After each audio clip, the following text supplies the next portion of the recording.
the first time I've ever said that in my life, publicly. You're the first. And a million people's asked me. This 13 is when I really got that message from her. Because it's when I was asked by the Pentagon, by 2 Air Force generals, to put it in writing what she told me. And I did. And this was on the request from NASA, a friend at NASA. So he come and got it and hand-delivered it to these generals. And she told me that, she said that when the star of Regulus, she called it a red star. When you look at it, it looks blue. But she said when Regulus is red on the horizon, in front of the gaze of the Sphinx, before daylight. So in other words, when it's sitting right on top of the horizon, before the sun comes up, that moment would mark a change in humanity's knowledge. And she showed me other things. War, us bombing Iran, us bombing Syria. And in them days, none of that had happened. So I put all that on this piece of paper. And now I've had so many write me back, oh my God, you see they just bombed Iran, or Iran just bombed us. You know, you were right the whole time.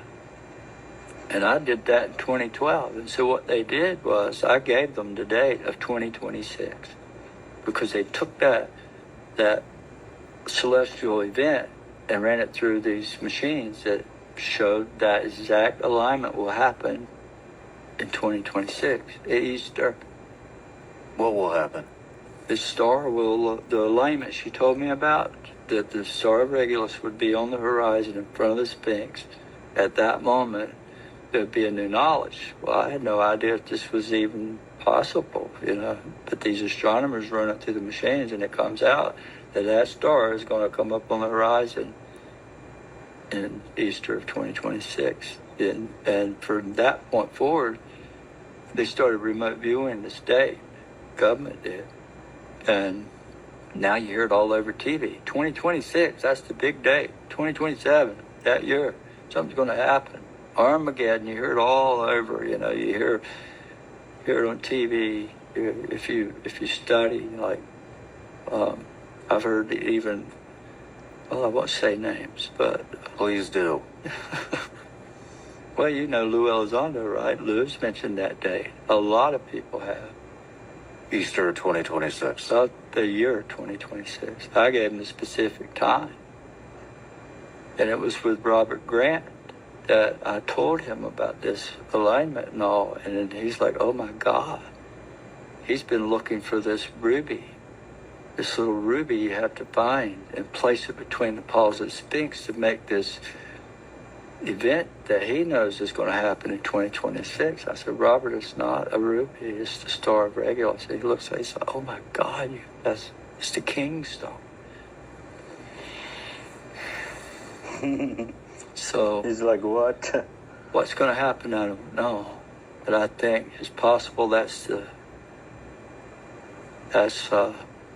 return of Christ. Yeah. Or the lady and the whole heavenly host living with us. That's the first time I've ever said that in my life, publicly. You're the first. And a million people's asked me this. So I think it's entirely possible that, because she told me that when the suffering of man becomes too great, that they're going to stop it and they're going to snuff out the darkness. That's why the military and the government all want to know about this, because they know it's real. They know this lady has been seen 1,000,000 times, and when she comes, she's always warning of some big catastrophe. In the Native American world, they call her the White Buffalo Calf Lady.